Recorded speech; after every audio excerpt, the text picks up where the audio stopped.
Peace, everybody. Welcome to Hebrewreaders Church. I'm your brother Zakwa, and this is your brother Kasafo. We hope everybody's been enjoying their Sabbath day thus far. We have an exciting lesson for everybody, the War Against the Remnant, following up with our lesson that we did yesterday on the Feast of First Fruits. We definitely go back and check that lesson out. And again, we're going into another lesson where if you don't understand, please write us in the chat below so that we can stop and explain things.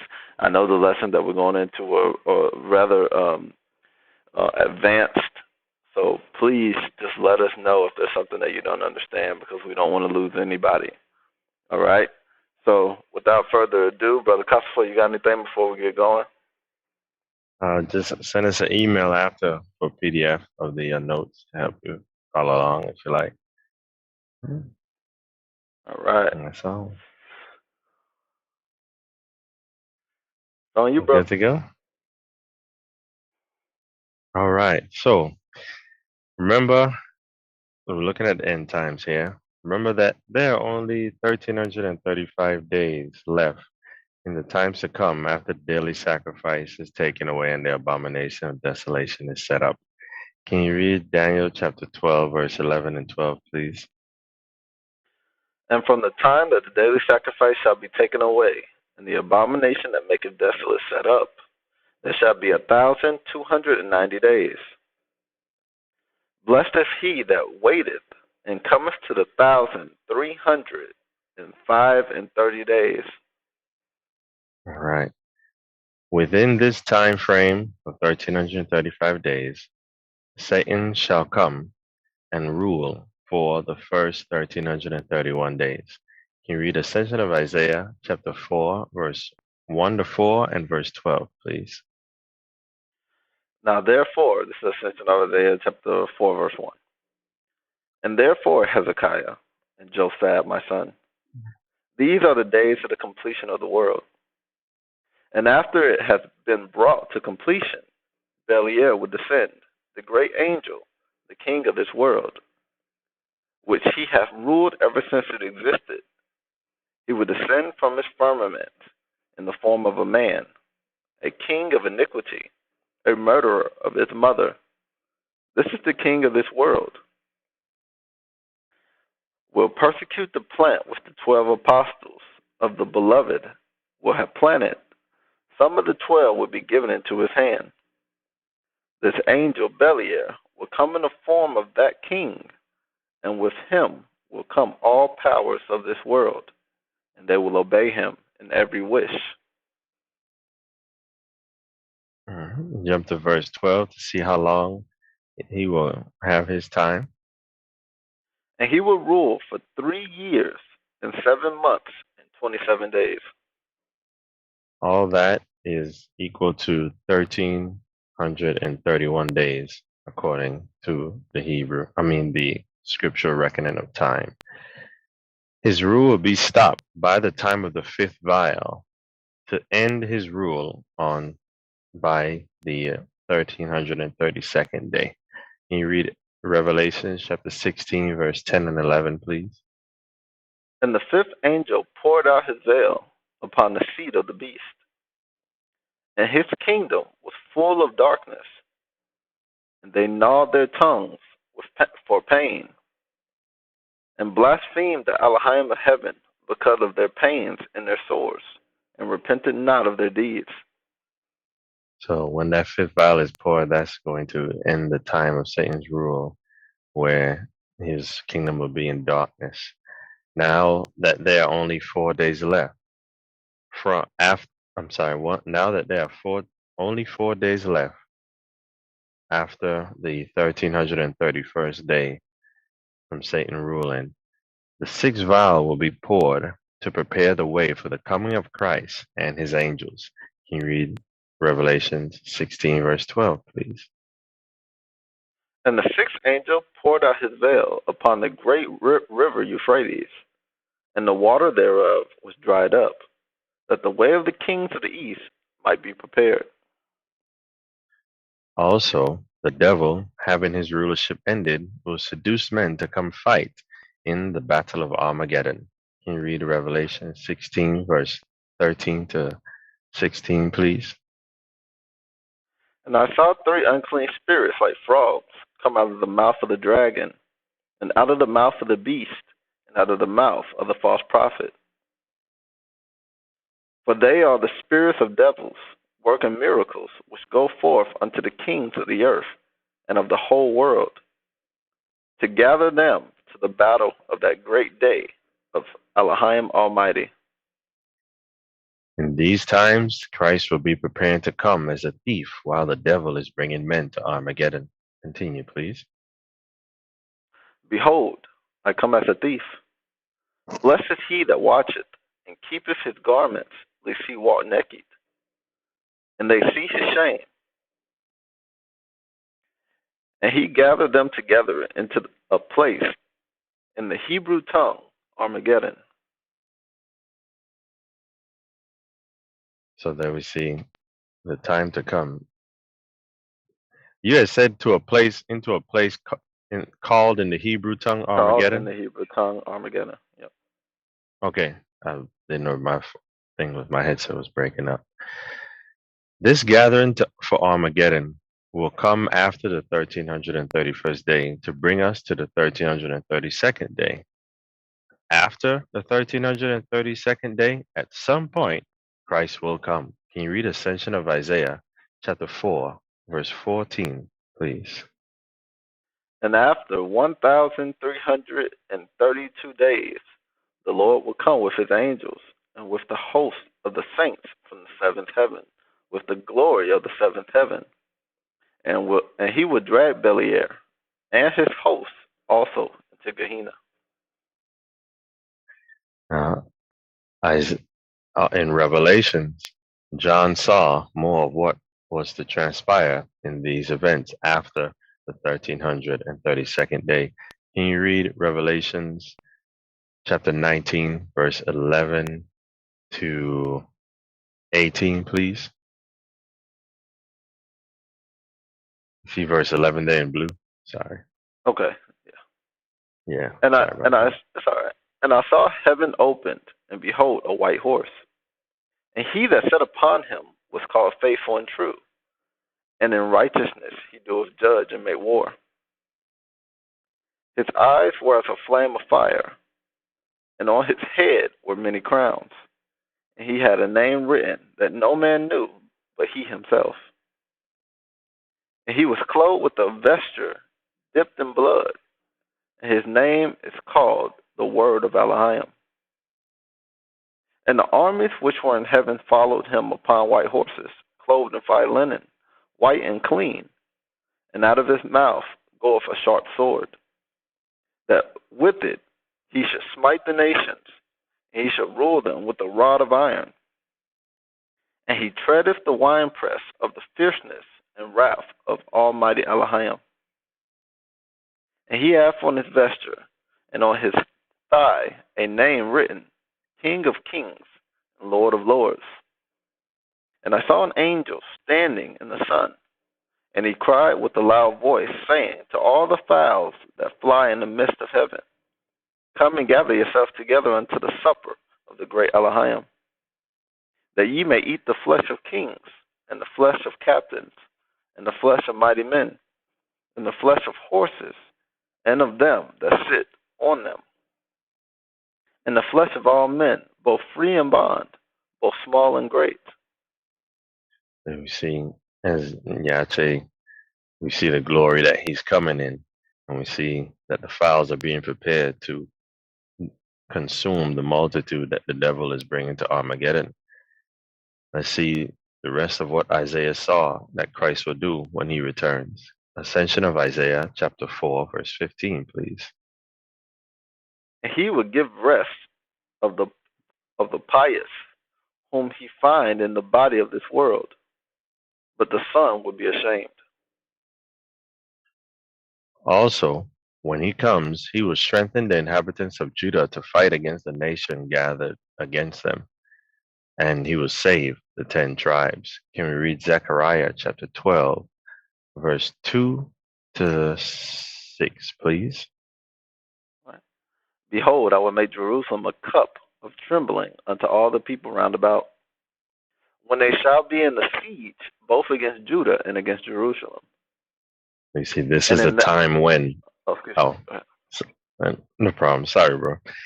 This is the time when the people are gathering around the inhabitants of Judah and Jerusalem to destroy them here in the end times within the last 5 days of the world. And we see this even after the 1332nd day, because this is going to be a time when Christ actually comes to strengthen them. Go ahead, please.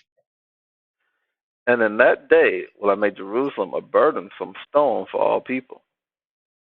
All that burden themselves with it shall be cut in pieces. Though all the people of the earth be gathered together against it. He said that he's going to make Jerusalem a burdensome stone. Remember when we were discussing where they would go after America, we saw that the people are going to come to the valley of Achor, that's in the land of Judah, right there. You're getting towards Jerusalem, so you can see that they're going to be right there in the area. And when the people are coming against them, Yache will come and give them strength.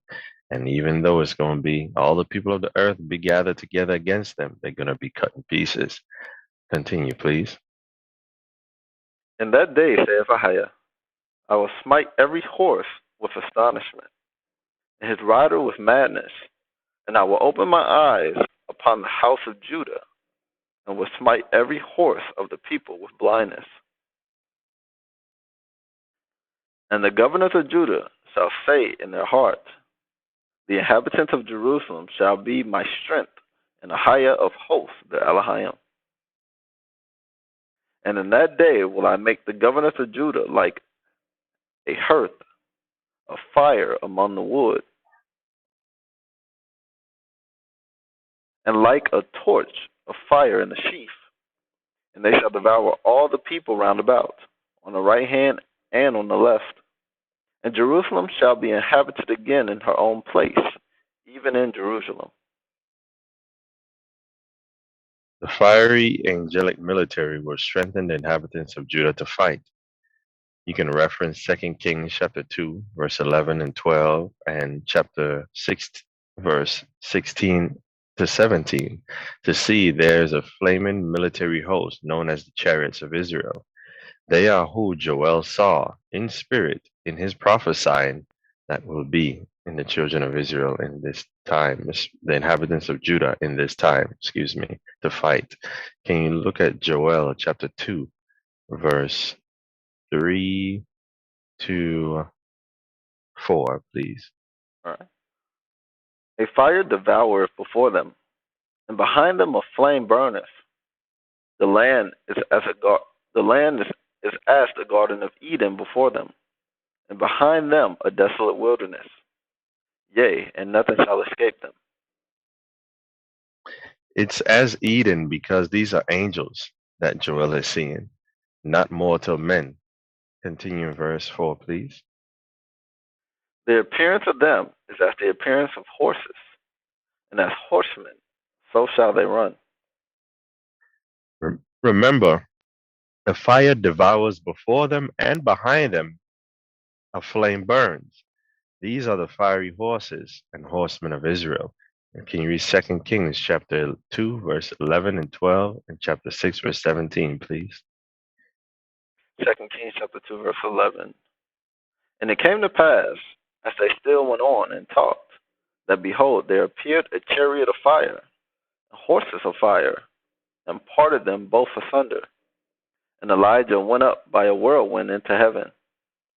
And Elisha saw it, and he cried, my father, the chariot of Israel, and the horsemen thereof. Right, 2 continue. Kings chapter 6, verse 17. And Elisha prayed and said, Ahijah, I pray thee, open his eyes that he may see.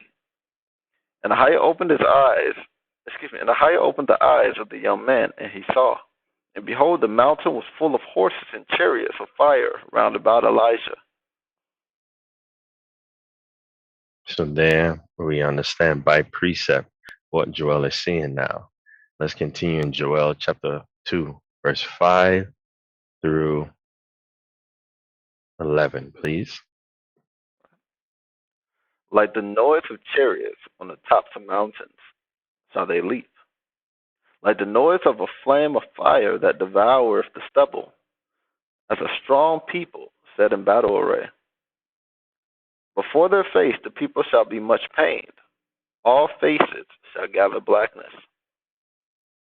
They shall run like mighty men, they shall climb the wall like men of war, and they shall march every one on his ways, and they shall not break their ranks.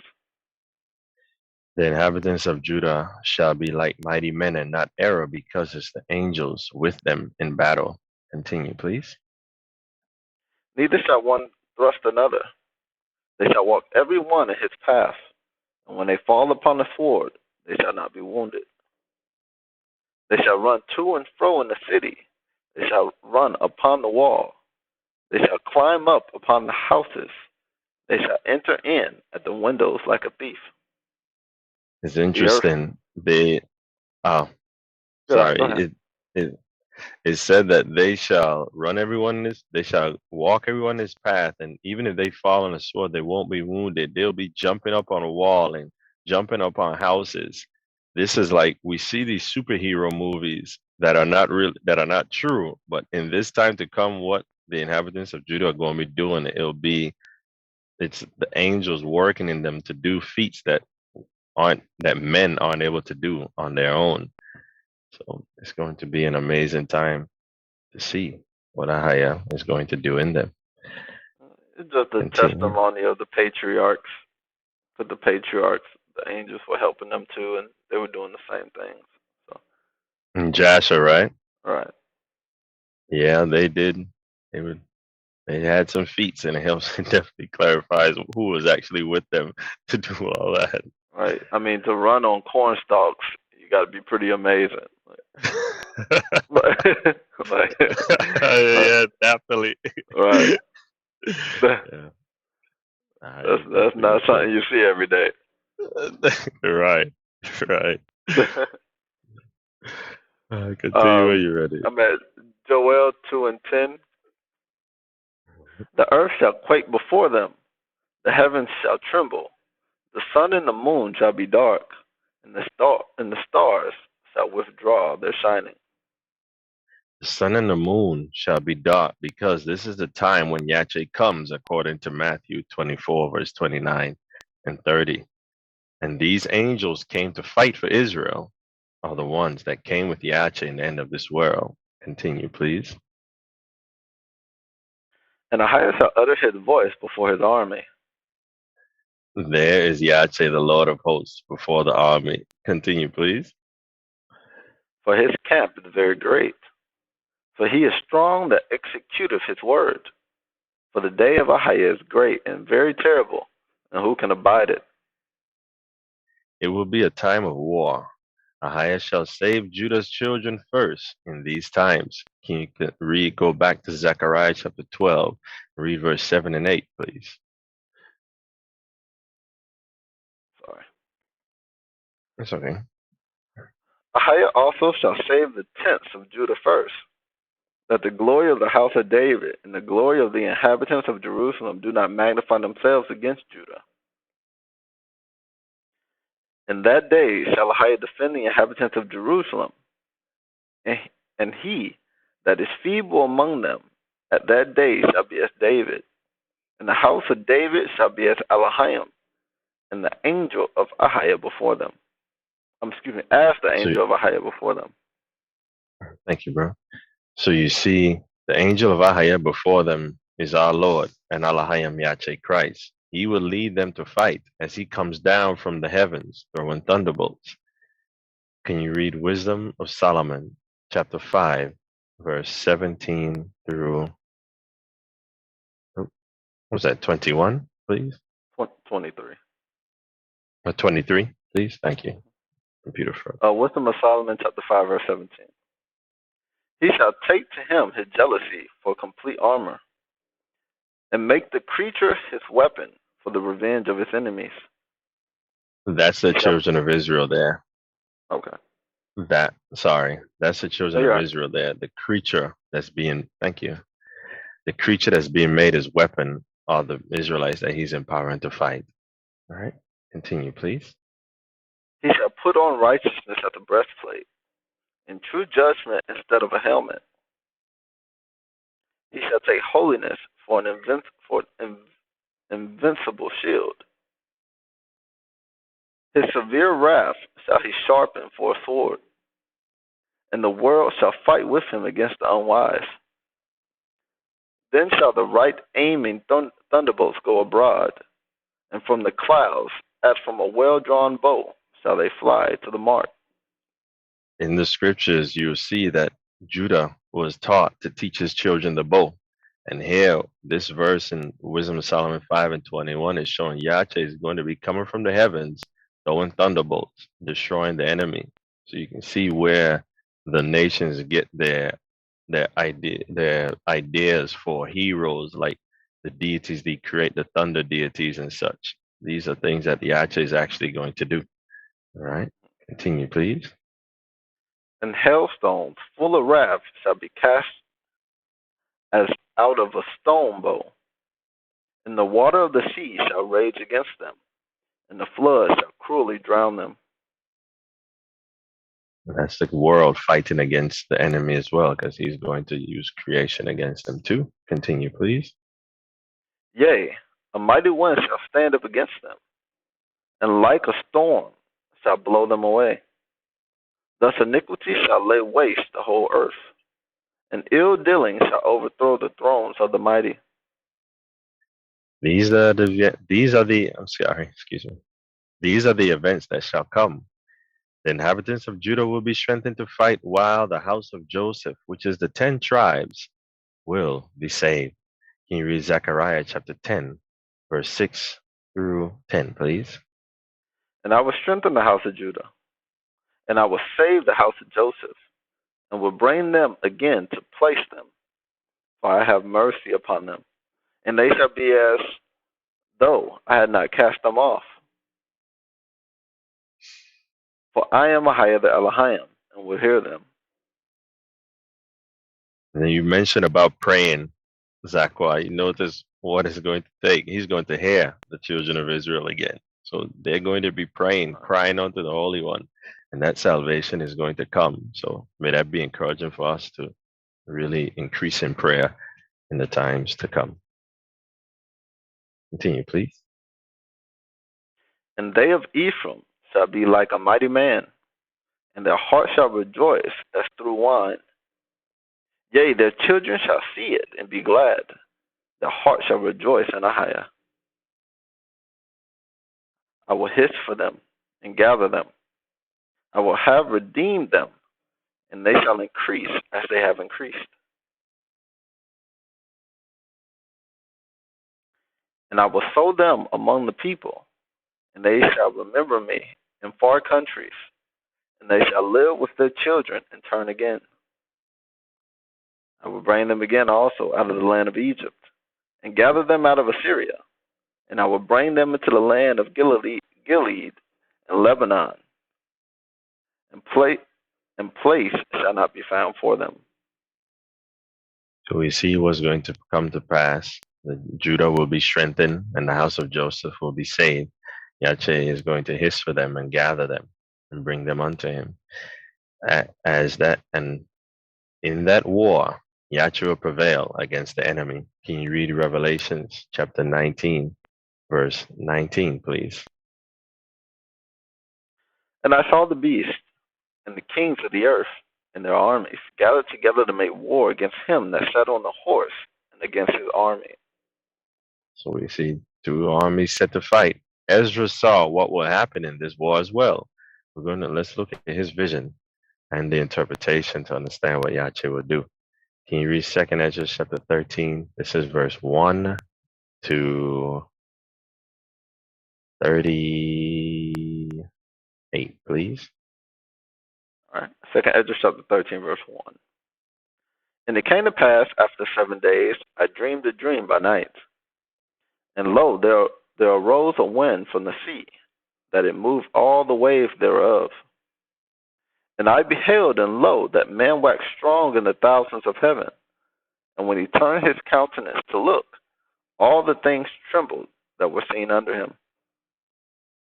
And whensoever the voice went out of his mouth, all they burned that heard his voice, like as the earth faileth when it filleth the fire. And after this I beheld, and lo, there was gathered together a multitude of men out of number from the four winds of the heaven to subdue the man that came out of the sea. And I beheld, and lo, he had graved himself a great mountain, and flew up upon it. But I would have seen the region or place whereout the hill was graven, and I could not. And after this I beheld, and lo, all they which were gathered together to subdue him were so afraid, and yet durst fight. And lo, as he saw the violence of the multitude that came, he neither lifted up his head, nor held sword, nor any instrument of war. But only I saw that he sent out of his mouth as it had been a blast of fire, and out of his lips a flaming breath, and out of his tongue he cast out sparks and tempests. And they were all mingled together, the blast of fire, the flaming breath, and the great tempest, and fell with violence upon the multitude which is prepared to fight, and burned them up every one, so that upon a sudden an innumerable multitude nothing was to be perceived, but only dust and smell of smoke. When I saw this, I was afraid. Afterward I saw the same man come down from the mountain, and call unto him another peaceable multitude.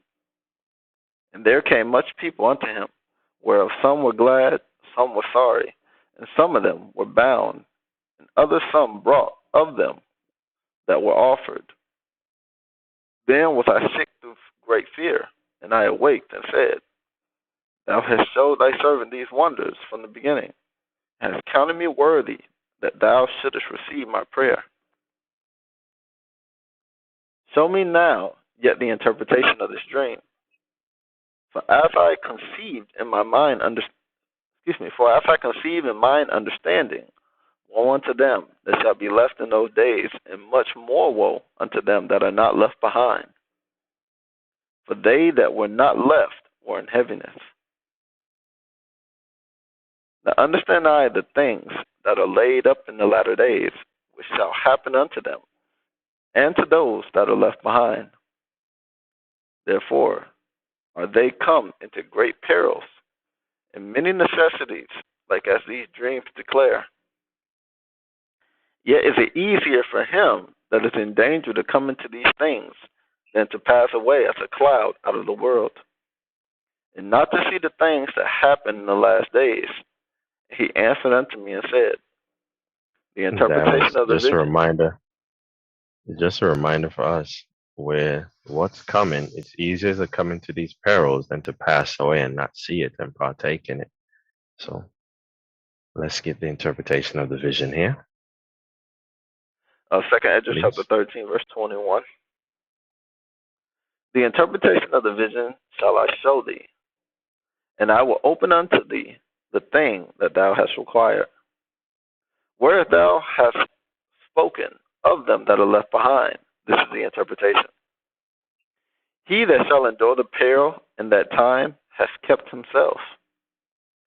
They that be fallen into danger are such as have works and faith toward the Almighty. Know this therefore that they which be left behind are more blessed than they that be dead. And remember, we started off at Daniel 12, and it said in Daniel 12 and 12, blessed he that make it to the 1335th day. So we can see that through scripture, the people, if we do well, will actually make it further. All and Lord willing, get to be there in the end. So it's a blessing to make it further and make it through these trials. All right? Because you have to This have is works and faith towards the Almighty. I'm sorry. So it's you okay. off with my pause. Go That's all right. ahead. This is the meaning of the vision, whereas thou sawest a man coming up from the midst of the sea. The same is he whom Elohim the highest hath kept a great season, which by his own self shall deliver his creature, and he shall order them that are left behind. And whereas thou Hey, Zach, sawest, yes. that verse right there, I didn't realize it confirmed that is Yache going to be guiding everyone. He said, he shall deliver his creature and he shall order them that are left behind. We know is Yache guiding us to get to the place of Isaiah 11 and such. And he'll be taking us to the wilderness like we discussed already. And he'll be in the cloud and the pillar of fire and everything. Thank you. Sorry. No problem. I'm at 2nd Ezra 13:27. And whereas thou sawest that out of his mouth there came as a blast of fire, a blast of wind and fire and storm, and that he held neither sword nor instrument of war, but that the rushing in of him destroyed the whole multitude that came to subdue him. This is the interpretation. Behold, the days come when the Most High will begin to deliver them that are upon the earth, and he shall come to the astonishment of them that dwell on the earth. And one shall undertake to fight against another, one city against another, one place against another, one people against another, and one realm against another. And the time shall be when these things shall come to pass, and the signs shall happen which I showed thee before. And then shall my son be declared, whom thou sawest, as a man ascending.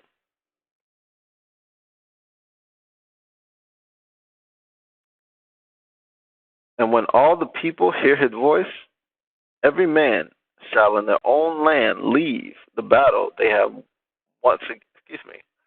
And when all the people hear his voice, every man shall in their own land leave the battle they have one against another. And an That's innumerable important. multitude. Go ahead. Sorry. That's important to know. The end shall not come until everybody's fighting against each other.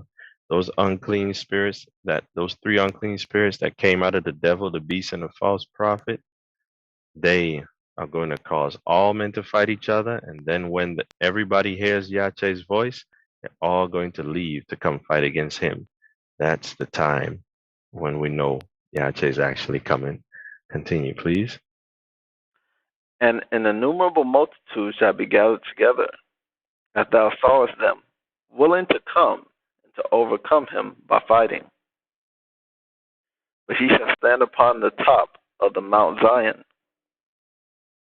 And Zion shall come, and shall be showed to all men, being prepared and builded, like as thou sawest the hill graven with hands.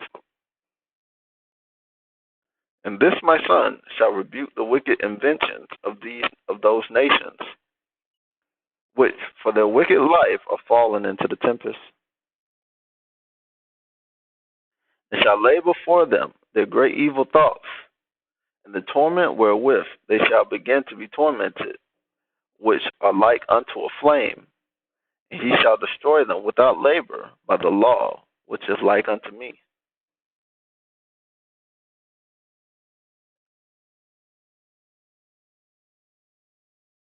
Sorry. This is what has to come. This is how he's going to destroy the people. All the beast, the false prophet, and those that are with them are going to be destroyed. Let's read Revelation chapter 19, verse 20 and 21, please. And the beast was taken, and with him the false prophet that wrought miracles before him, with which he deceived them that had received the mark of the beast, and them that worshipped his image.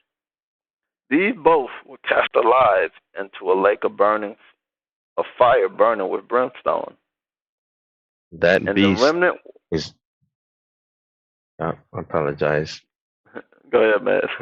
I'll be thinking I'm catching it, and I still haven't caught it.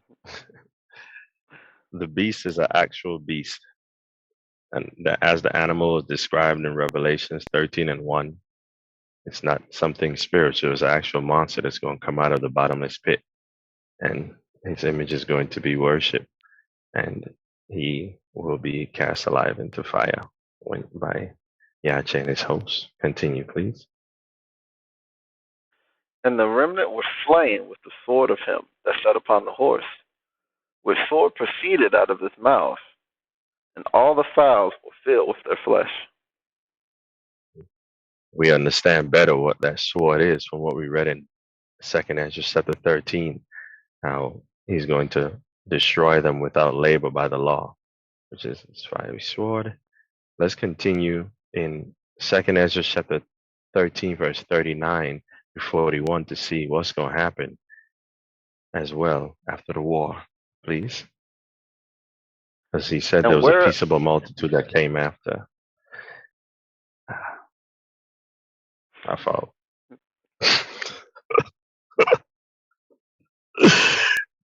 uh, look, you ready?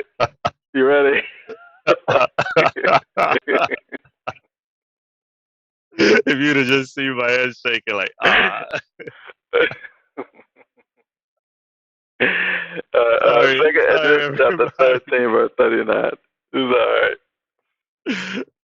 And whereas thou sawest that he gathered another peaceable multitude unto him, those are the 10 tribes, which were carried away prisoners out of their own land in the time of Hosea the king, whom Salmanasseh the king of Assyria led away captive.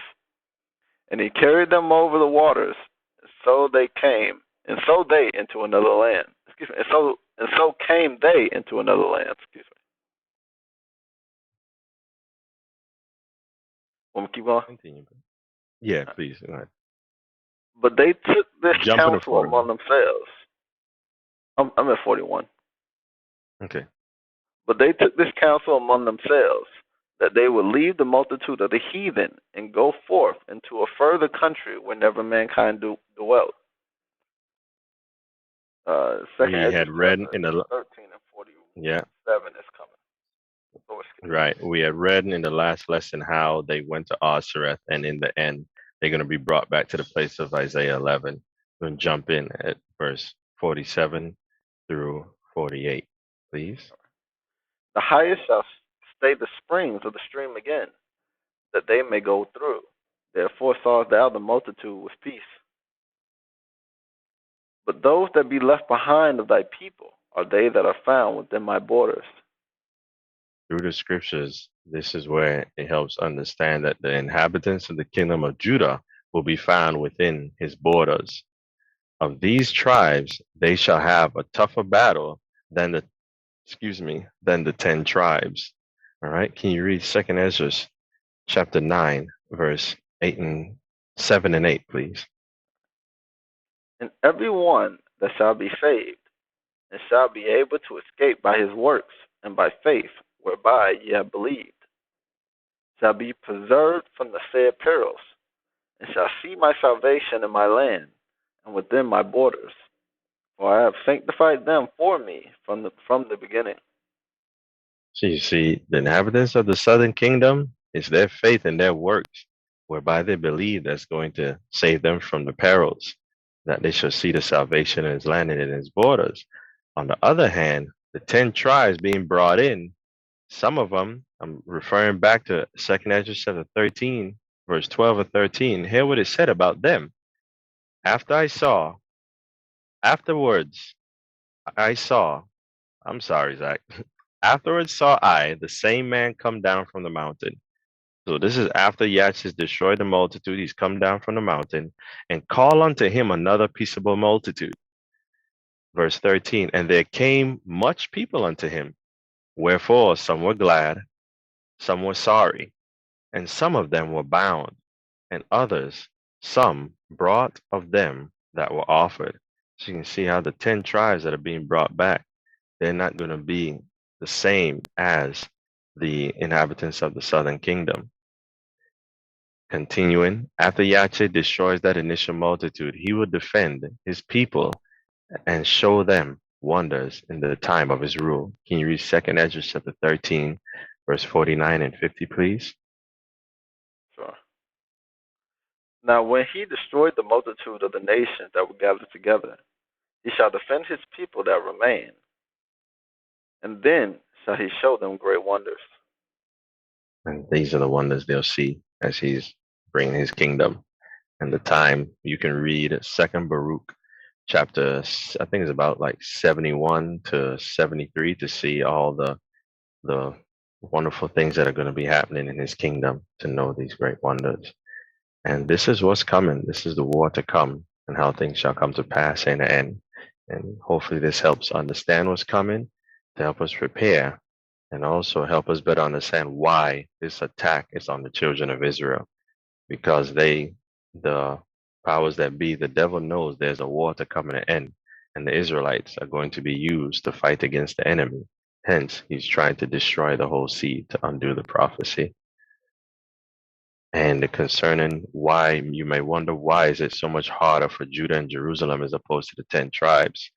Their sin was greater because the 10 tribes sinned through the ignorance of their king.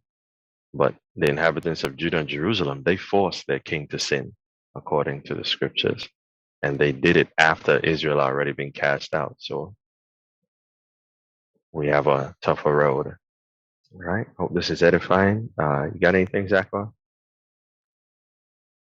Mm, I don't think so. Everybody remember the homework. We're still doing that. Yeah. Please check out the last lesson at the end. I give a brief update for homework. We're doing spiritual homework. Make sure that we're doing confessing your faults unto Elohim and repenting for works that are for dead works. So just make sure, and we're gonna post it.